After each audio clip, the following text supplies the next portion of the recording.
I'm going to talk about something that might make some people upset, and that is how some folks that are now struggling, saying they can't make ends meet, it's too expensive for food, for housing, rent, mortgages, but they're actually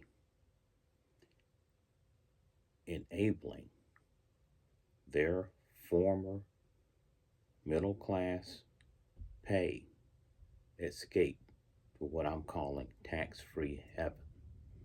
And here's how it works. For example, Social Security. Economists, all these people will say, well, there's not enough young people to support this mass base of retirees that are taking Social Security. Now, think about it. When I grew up, I watched my family members, and this was in the 60s and 70s, live what I considered to be a middle class life. Was it truly middle class? I can't tell you. But they were able to buy homes, they were able to buy new vehicles, they were able to enjoy themselves, go on vacations, and now not so much in many cases. So automation came through, took out a lot of jobs, outsourcing took out a lot of jobs that people without college degrees could do and live a middle class lifestyle. If their children so desired, they could help them go to college. A lot of that's changed. A lot of those folks are now that are their children working in service oriented jobs, retail. A lot of the factories are gone, and even those that are there are paying 18, 19, $20 an hour, and maybe if you stay there a long time, you get more than that. But the one example I'm going to use is Social Security.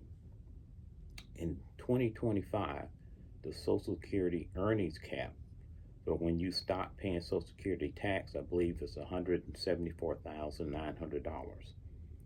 The vast majority of Americans won't escape that. Now, a long time ago, I believe it's around 80,000 or something, I knew people that actually would say, bang, I just hit the day where I don't pay any more Social Security tax and my paycheck's going to go up. Well, 174,900 is a good lick to get to. So that means most of the people are paying Social Security tax on everything they earn. And they're also paying, the base level things they can't get away from, for housing, for food, gas for transportation, all the necessities, electricity, what have you. Those type of things only cost so much.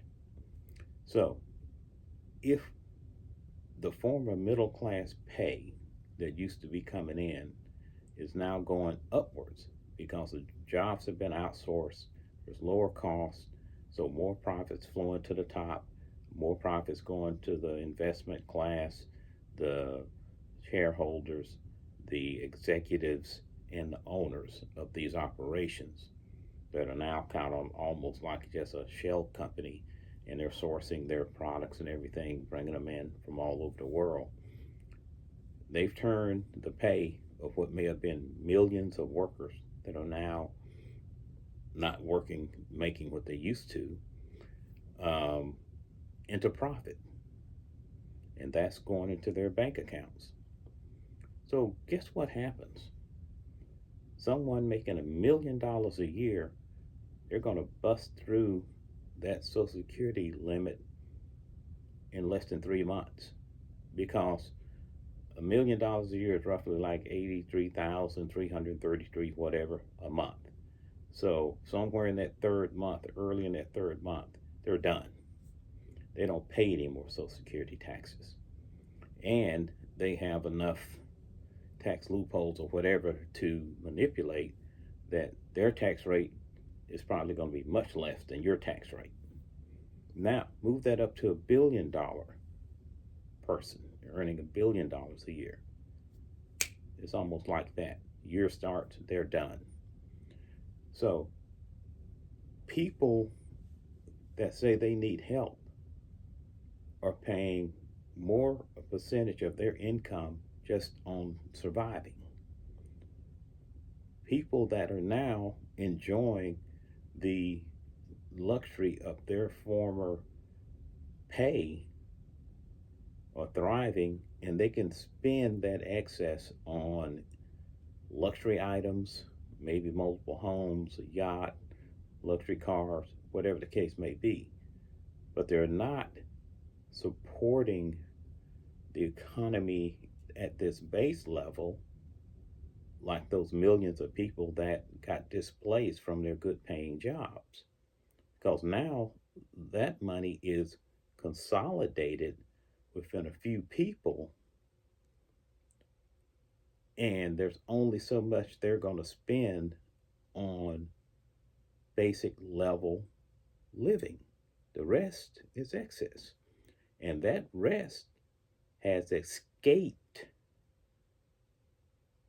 the tax world. So it's not supporting everything else that's going on down here. You're going to only buy so much fuel. Okay, so you got taxes, federal gas tax and things like that. That's only so much of that's going to be used. They may not pay any more of that than you do, but you're paying it out of the lower pay that you now have to survive out of. So here's the rub. If all this wealth and money has escaped supporting what we need to do for everybody, and then a politician comes along and says, we need to make these rich folks pay their fair share. But because of social issues and who you like and who you don't like, you said, I'm not voting for that person. So you vote for somebody that is a part of that class of folks that is now enjoying what used to be the middle class income differential. So guess what they do?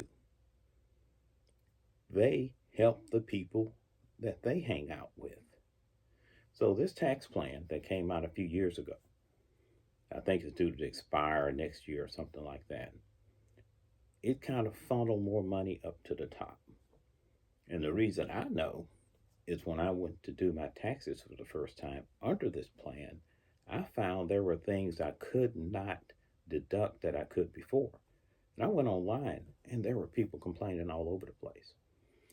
For example, one guy was complaining because he was a mechanic, but he worked for a company. But he had his own tools that he bought, I guess, so in case he didn't work for the company, he could work for himself. And he probably did stuff on the side. Most people I know that do that kind of work, they do stuff on the side.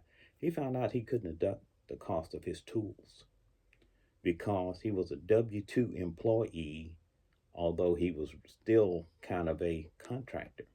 Same thing happened to me. Okay, I have professional licenses I have to renew every year. I was able to deduct those.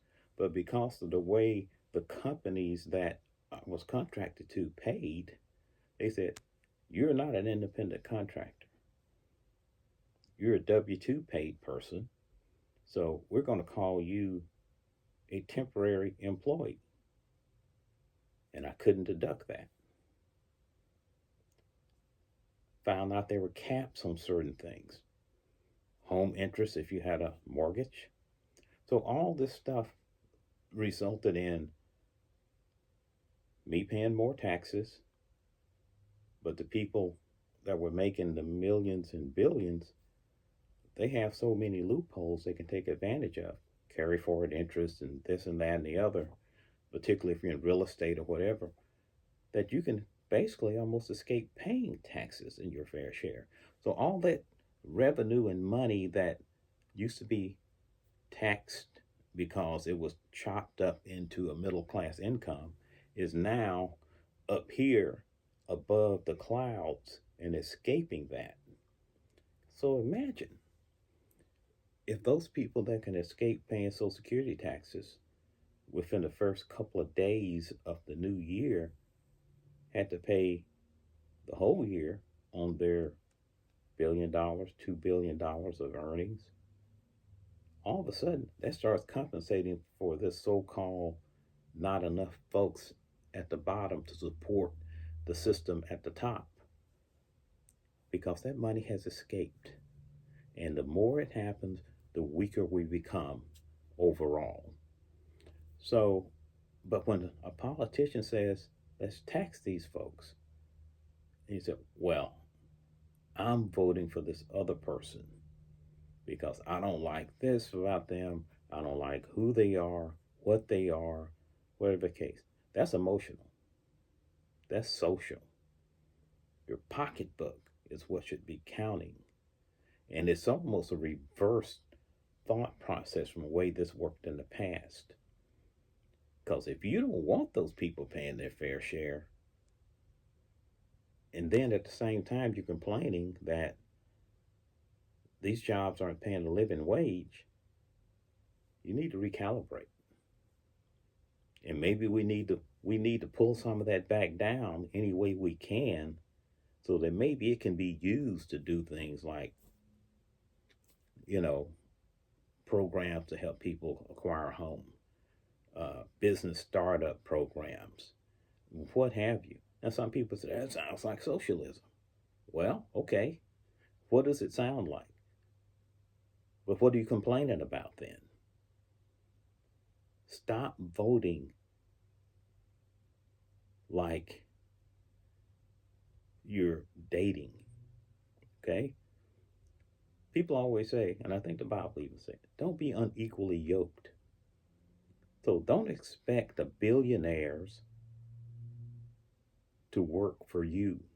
They're working for themselves. And the sooner we figure that out, then we might be able to claw some of this back.